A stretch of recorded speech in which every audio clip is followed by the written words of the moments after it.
I'm good. What's going on? Hey, man, how's everything going?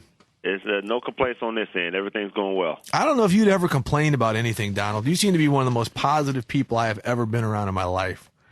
You know what they say? If you got a great life with wife and kids, and you're happy at home, then everything else is happy. You know, they say if you keep the wife happy, you happy. Now that's what I was waiting for. That's what I was waiting for. You keep the wife happy, then you're happy. Because if she's not happy, then you definitely aren't happy. Exactly. Well, Donald, thanks so much for joining us, man. And we just want to get your thoughts first off on the way the Pack is playing. One of the few 4-0 teams left in the NFL. Bucky Brooks said he still thinks a lot of your best football is ahead of you. Your thoughts on that and just the way you guys are playing right now?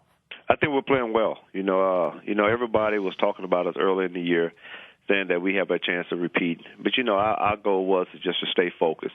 We could not believe the hype. Everyone, because we was there a couple of years ago when everyone said put us on this pedestal, and then when you don't win games, they're the first ones to crush you. So we wanted to make sure that we just didn't believe the hype, believed in that we can do anything we want to do, but it all depends on what, on us. And every guy in this locker room right now just believe that we can accomplish anything, and we only can beat ourselves. So if we go out there and play and we execute and do the things that we need to do, we'll be successful. Hey, Don, I want to just talk about those expectations and really living up to it. Having been a longtime Packer and you being a career Packer, you understand how that bar is set in the town. Look, you won it last year. You have an opportunity to go back. How you really handle those expectations, managing those expectations from outside and really being focused on getting you guys back to the point where you want to be next year. Well, we knew our back was going to be against the wall. They always say when you win the Super Bowl, everyone wants to be in your shoes, and you have a dart on your back. The thing is that we said we'll let everybody chase us, and we'll chase something greater, and we'll chase Super Bowl 46 while everybody's chasing us. If everybody's chasing us and we chasing we chasing Super Bowl 46, and we're going to be there, and they're going to be watching. So that's been our whole mindset this whole all season. Even with the lockout going on, guys was talking to one another saying we got to get back, because once you get there once, you want to get there again. Donald, we saw you take a nasty shot to the leg on Sunday. I know you said yesterday that you'll be back on the field this week. Just how are you feeling, and what exactly is the injury to where you feel you can play through it?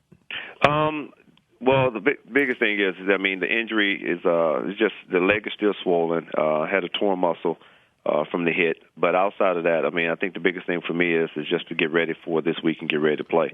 I think when you love the game as much as I love it, it doesn't matter if it's not broke, then you can still play, and that's kind of my thing. They always say, "Are you injured? Or are you hurt?"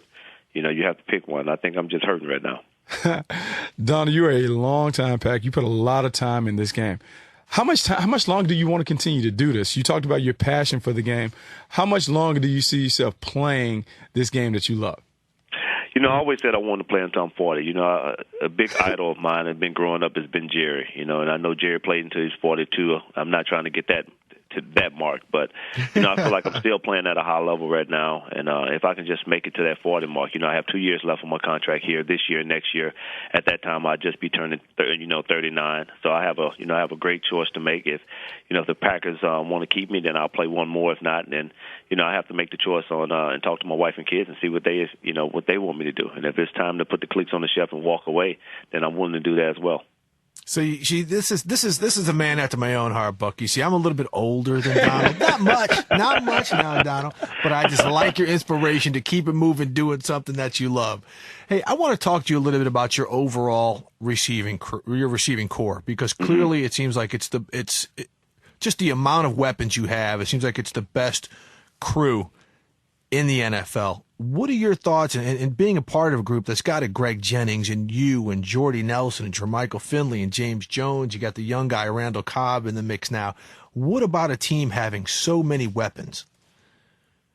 Well, I would say this. This is probably, I would have to say this is the best receiver group I've played in my 13 years. This is truly, you have a group of guys that have so much talent. Everybody brings something different to the table. I told the media last week that, Aaron is the toolbox, and he has so many different tools in that toolbox that he can open up anything that he wants to open up because he doesn't miss it. He doesn't need to go to Best Buy, Home Depot, Menards. He don't need to go to those places to get any tools. He have them all in that box, and that's the thing. Every week he's pulling out a different tool because it could be one guy getting 5-6 balls, 10 balls, and then you have another guy the next week, different guy getting the same thing. So we have so much talent. And when you go against defenses have to make a choice. You try to stop one guy, the next guy hurts you. So, I mean, you don't really have that. A lot of teams don't have that much talent on one team. We're just blessed to say we have a great group of guys from the offensive line to the running backs to the tight ends all the way up to the receivers. You know, one last thing about that receiver room, when you have so many talented guys and you only have so many opportunities to really touch the ball, how do you keep that room competitive, but at the same time you guys are not jealous or envious when one person has a big game each week?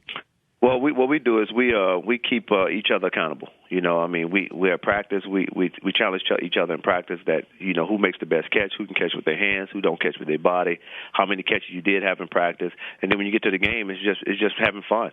Because if that guy scores, you score. If that guy catches 3 balls, 5 balls, 10 balls, you caught the same amount. Because when it's all said and done, a W is what matters the most. It doesn't matter how many balls caught. And I think right now, me being the older brother in that room, it's pretty easy. Because, you know, those guys look at me and see that I'm not a selfish guy. I don't mind guys catching balls. They see that, and if they see that in me, then they have the same attitude, and that's what we have in our locker room. Donald, you talk about the toolbox, that being Aaron Rodgers. He makes some of the most pinpoint and incredible throws I've seen. I mean, he puts the ball in windows where it seems like maybe only a handful of quarterbacks have ever been able to put them. What about his accuracy and where he is right now, maybe even compared to where he was last year or a few years ago? You know, I think with Aaron always feels that he can improve and he can always get better. You know, I think when you get into this game, you always feel that you're not at the top of your game yet. I mean, he's the MVP. He hoping that he will win MVP of this year. And you just look at it. This guy knows that he can just get better and better. But he is the best quarterback right now in the National Football League, and that's hands down.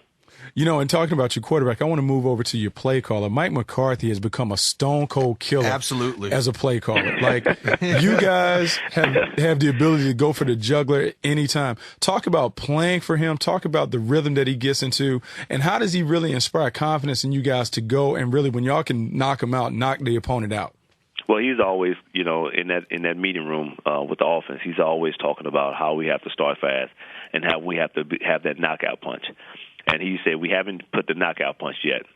And he's a big boxing fan. So, you know, he shows a couple of, you know, clips of this guy, that guy. He said, hey, we got to start knocking people out like these guys knocking people out. So that's kind of been our mindset. But, you know, I've been knowing Mike since I came in here in 1999, and we've been friends ever since then. So that tells you right there that I have great love for him. He's one of the best head coaches and play callers that I have been around. And that shows how much he's bringing to the table. You know, you don't normally have a coach that's a head coach that can also call the plays and make sure that he gets the knockout punch. He's making sure that he knocks every team that we play. He's bringing everything at him. He's throwing the whole kitchen sink. Can you imagine that they're hanging 40 points on teams regularly, but they've yet to hammer the knockout punch? Hey, Donald, you guys have a big game this week, and you are going to play the Falcons. Played them twice last year. You split, but you beat them in the playoff game. You beat them handily. And I was at both those games. There seemed to be a little bit of bad blood going in there, a little bit of competitive juices flowing. What is it, since they're not really a rival of you guys, what is it that's going on with you and the Falcons that seems to ramp things up a little bit? Well, I think with last year, you know, it was just the hype of those guys saying that they can't lose at home. And then when they beat us at home during the regular season, you know, the playoffs, we knew we may have to meet with them again. They had the same attitude that they can't be beat. And, you know, our mindset was that, look, we're going to come in here and we're going to beat you and we're going to embarrass you. And that was our mindset. And we knew we only had one chance to get to where we wanted to go. And that was going through Atlanta. And it's going to be the same thing coming this week. It's going to be another dog-eye fight. You know, we don't take Atlanta for granted. They're a great team. You know, they have a great defense, great offense, and a great special teams group. But, you know, we know that if we go out there and we play our style of football and stay disciplined, no minimal mistakes, no turnovers, then it's going to be hard to beat us.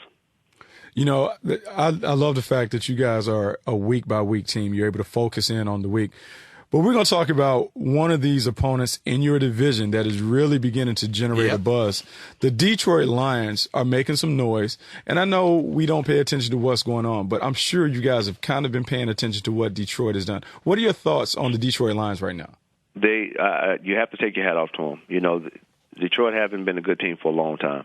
but they are right now. You got to give them credit. They're one of the best teams in the NFC and one of the best teams in the National Football League. They're playing well, and you have to take your hat off to them. But, you know, we know that last year was a battle for us. They beat us at their home last year to make a name for themselves, and right now they're making a name for themselves once again. You know, so I think, you know, we know that we can't take that team lightly. A lot of teams took that team lightly back in previous years, but this year they see that you can't take the Detroit Lions lightly because they have made a great comeback. I mean, you look at the game last week for them to come back and win that game when they was 20 points down. That tells you, you know, what type of team they have now. Last question, Donald. Did you know the Packer Nation is deep? So we're going to get you a question from some Twitter followers here. Okay, and this was from K Perch. All right. To you. How much confidence does winning the Super Bowl give you guys on a week-to-week basis? It gives you a lot of confidence because the thing is that, you know, once you get there once, you want to go back again. And, you know, as for an NFL player, that is the ultimate milestone, is to reach, you know, that milestone and win the Super Bowl. So I think, you know, that's our goal right now. You know, our thing right here in Green Bay is that you talk about all the teams that won Super Bowl 1 and 2. You talk about the greatness of those teams. You know, we're a good team right now because we won 1. But once you win 2 and 3, you're part of that greatness. And you're not going to just talk about how each individual player played, but you're going to talk about how great that team really was. Donald, you are a class act, one of my favorite guys in the NFL. I appreciate you taking time to join us here on The Cover 2. Good luck getting better from that injury, and good luck this Sunday down in the Georgia Dome. I appreciate it, baby. You guys be good. Thanks, Donald. All right, bye.